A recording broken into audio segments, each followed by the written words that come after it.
नमस्कार, झारखंड समाचार में आप सबका स्वागत है। आइए जानते हैं सुबह से लेकर शाम तक की तमाम बड़ी खबरों को। इससे पहले चैनल को सब्सक्राइब नहीं किया है तो प्लीज चैनल को सब्सक्राइब कर बेल आइकन को प्रेस कर दीजिए ताकि खबरों का अपडेट आपको मिलता रहे।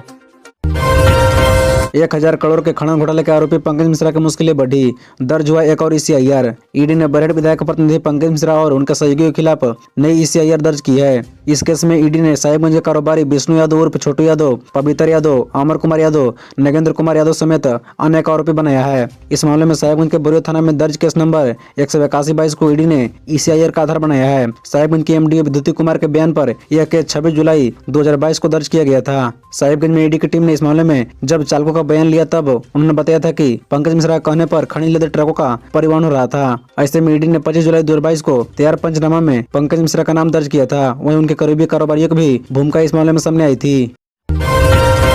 झारखंड में अवैध ढंग से चल रही थी अवैध गन फैक्ट्री, पुलिस ने किया भंडाफोड़, 3 धराएं।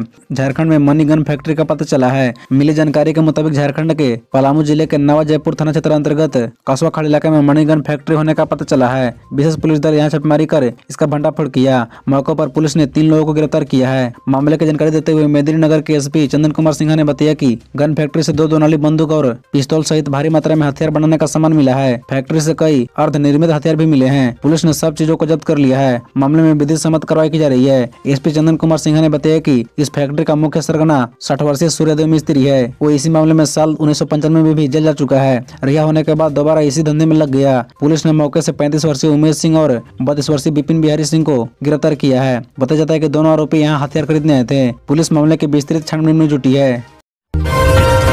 झारखंड के सिमडेगा में PLFI उग्रवादियों का तांडव, JCB सहित कई वाहनों में लगाई आग, दी चेतावनी।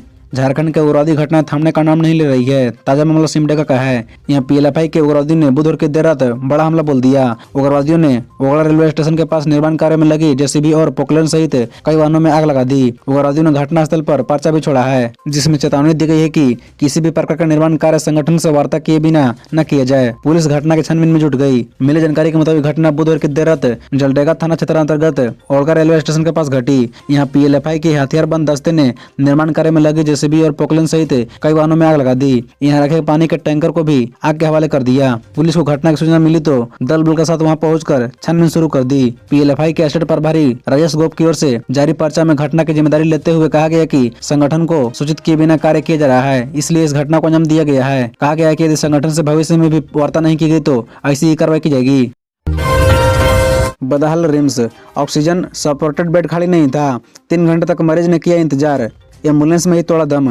करीब 130 किलोमीटर दूर से पहुंचे मरीज को 3 घंटे तक रिम्स में ऑक्सीजन बेड नहीं मिल सका। इस कारण एम्बुलेंस में ही मरीज रुद्र प्रताप सिंह मानकी की मौत हो गई। रिम्स का ट्रामा सेंटर एंड इमरजेंसी पहुंचने के 3 घंटे तक मरीज के परिजन बेड के लिए इधर उधर भटकते रहे, पर किसी ने नहीं सुनी। गौरतलब है कि रिम्स में बदहाली का यह पहला मामला नहीं है। कभी मरीज को जमीन पर ही खाना परोसने तो कभी चिकित्सा कर्मियों की कमी से मरीजों की जान गंवाने तक रिम्स के बदहाली की चर्चा पूरे राज्य में है। हाईकोर्ट कई बार फटकार लगा चुका है, लेकिन सुधार नहीं हुआ। परिजन ने मरीज को भर्ती कराने के लिए रजिस्ट्रेशन करा लिया था, पर 2-3 घंटे तक बेड नहीं मिला। इस दौरान एक नर्स और डॉक्टर भी हाल जानने के लिए नहीं पहुंचे। न ही मरीज को ऑक्सीजन सिलेंडर दिया गया। लापरवाही से आखिरकार मरीज की जान चली गई। परिजन वृंदावन मानकी ने कहा कि 3 घंटे तक एम्बुलेंस में ही मरीज को ऑक्सीजन सपोर्ट पर रखकर बेड के लिए इंतजार कर रहे हैं, लेकिन कोई फायदा नहीं हुआ। हम दूसरे राज्य के होने के बाद भी रिम्स पर भरोसा कर यहाँ पहुंचे थे, पर लापरवाही के कारण मरीज की मौत हो गई। झारखंड कांग्रेस के पूर्व अध्यक्ष डॉक्टर अजय पर त्रिपुरा में हमला, आई गंभीर चोटें। बता दें कि केंद्रीय निर्वाचन आयोग ने त्रिपुरा सहित 3 पूर्वोत्तर राज्यों में विधानसभा चुनाव की घोषणा की है। चुनाव का ऐलान होते ही त्रिपुरा में हिंसा की खबर सामने आ गई। झारखंड कांग्रेस के पूर्व अध्यक्ष डॉक्टर अजय पर त्रिपुरा में जानलेवा हमला हुआ। मिली जानकारी के मुताबिक डॉक्टर अजय पर उस वक्त हमला किया गया जब वह बाइक रैली में शामिल हो रहे थे। हमले में अजय गंभीर रूप से घायल हो गए। उनको अस्पताल में भर्ती कराया गया है। बता दें कि झारखंड कांग्रेस के पूर्व अध्यक्ष डॉक्टर अजय त्रिपुरा के प्रभारी हैं। बताया जाता है कि डॉक्टर अजय की अगुवाई में बाइक रैली निकाली गई थी। उसी समय अंधाधुंध पथराव किया गया। डॉक्टर अजय ने भारतीय जनता पार्टी के कार्यकर्ताओं पर हमले का आरोप लगाया है। डॉक्टरों के मुताबिक अजय के सिर, चेहरे और शरीर के अन्य हिस्से में चोटें आई है। झारखंड प्रदेश कांग्रेस कमेटी के कई नेताओं ने इस हमले की कड़ी निंदा करते हुए बीजेपी पर ओछी रणनीति करने का आरोप लगाया है।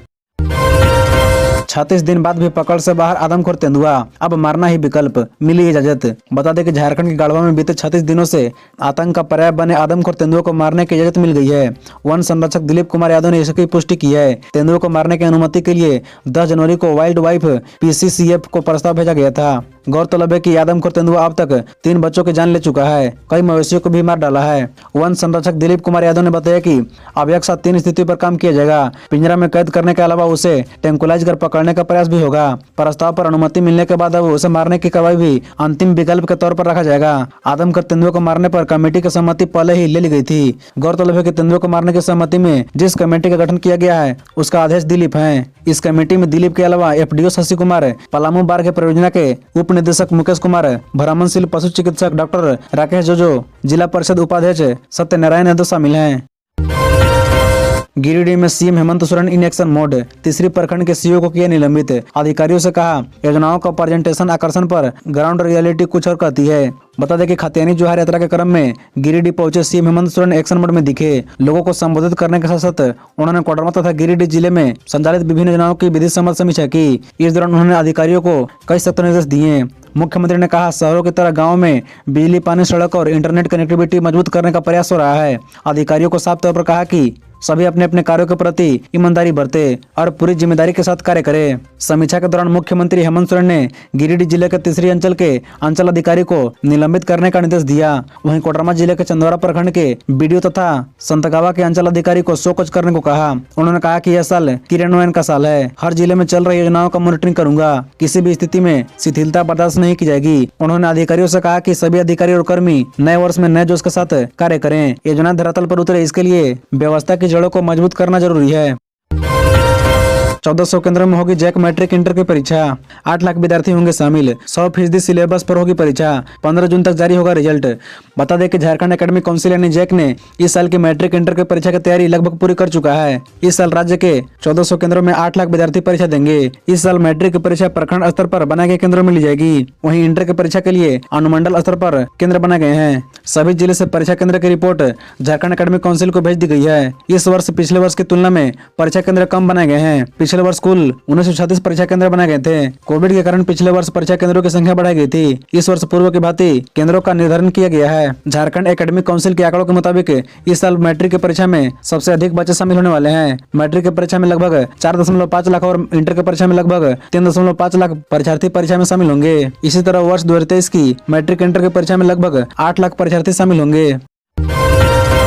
सीएम हेमंत सोरेन के जमशेदपुर में खातियानी जोहार यात्रा को लेकर रूट और कार्यक्रम तय। रोड शो में 1700 बाइक होगी शामिल। मुख्यमंत्री हेमंत सोरेन के जमशेदपुर में 30 से 31 जनवरी को प्रस्तावित कार्यक्रम और खातियानी जोहार यात्रा को लेकर रूट व कार्यक्रम तय किया गया है। सीताराम डेरा आदिवासी हॉल में झमुमू जिला अध्यक्ष सह घाटशिला विधायक रामदास सोरेन की अध्यक्षता में बुधवार को हुए बैठक में जिले के चारों विधायकों व पार्टी के वरिष्ठ नेताओं व कार्यकर्ताओं को अलग अलग जिम्मेदारी दी गई है। जानकारी के अनुसार जिले के अलग अलग प्रखंडों में कुल 80 बसों से कार्यकर्ता शहर आएंगे। इसे सफल बनाने के लिए 20 होर्डिंग लगाई जाएगी। शहर के अलग अलग क्षेत्रों में कुल 1700 मोटरसाइकिल की अलग अलग टीम खातियानी जोहार यात्रा में शामिल होगी। जोहार यात्रा को लेकर 30 और 31 जनवरी को मुख्यमंत्री हेमंत सोरेन शहर में रहेंगे। इस दौरान जिला स्तरीय समीक्षा बैठक होगी। बैठक में राजस्व न्यायालयों द्वारा वाद के निष्पादन एवं नामांतरण की समीक्षा होगी। इसके लिए आपकी योजना आपकी सरकार आपके द्वार में प्राप्त आवेदकों का निष्पादन होगा।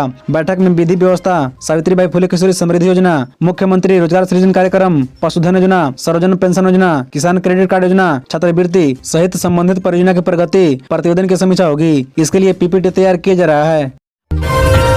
अंदरूनी कलह से अब तक नहीं उबर सकी कांग्रेस, अध्यक्ष के खिलाफ ही हुई बगावत। बता दें कि प्रदेश कांग्रेस अपनी ही पार्टी के विधायकों व नेताओं के अंदरूनी कलह से उबर नहीं पा रही है। पार्टी के अंदर एक विवाद खत्म नहीं होता तब तक दूसरा विवाद खड़ा हो जाता है। इसमें प्रदेश अध्यक्ष राजेश ठाकुर भी लाचार नजर आ रहे हैं। नए प्रदेश अध्यक्ष पदभार ग्रहण करने के साथ ही श्री ठाकुर पर आरोप लगने का सिलसिला शुरू हो गया है। पार्टी के नेता अध्यक्ष के खिलाफ भी बयानबाजी कर रहे हैं। प्रदेश अध्यक्ष पर पूर्व प्रभारी RPN सिंह का आदमी होने का आरोप लगा है। RPN सिंह को भाजपा में जाने के बाद हमला और तेज हो गया है। विधायकों को कैश कांड में फंसने के बाद महागठबंधन में पार्टी कटघरे में खड़ी हुई है। पार्टी के एक विधायक अनूप सिंह कैश कांड को लेकर थाना में प्राथमिकी दर्ज कराई। इसके बाद पार्टी के 3 विधायक इरफान अंसारी, नमन बिस्कर कोंगाड़ी और राजेश कश्यप को जेल भी जाना पड़ा। इसके बाद पार्टी ने 3 विधायकों को निलंबित किया, साथ ही विधानसभा से इनकी सदस्यता खत्म करने को लेकर आवेदन दिया। इतना होने के बावजूद प्रदेश प्रभारी बैठक कर औपचारिकता पूरी कर रहे हैं। बागी नेताओं से लेकर विधायकों तक पार्टी कोई कार्रवाई नहीं कर रही है। निजी क्षेत्रों में कितने लोगों को मिला रोजगार? हेमंत सरकार लगाएगी पता। मुख्यमंत्री ने साधा केंद्र पर निशाना।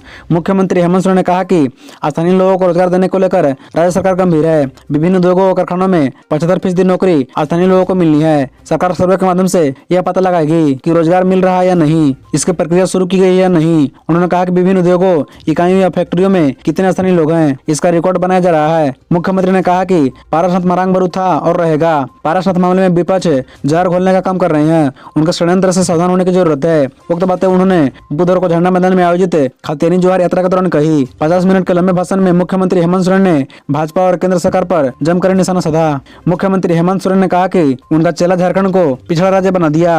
महंगाई आसमान छू रही है। उन्होंने कहा कि जाति धर्म के नाम पर पूरे देश में उथल पुथल कर दिया गया है।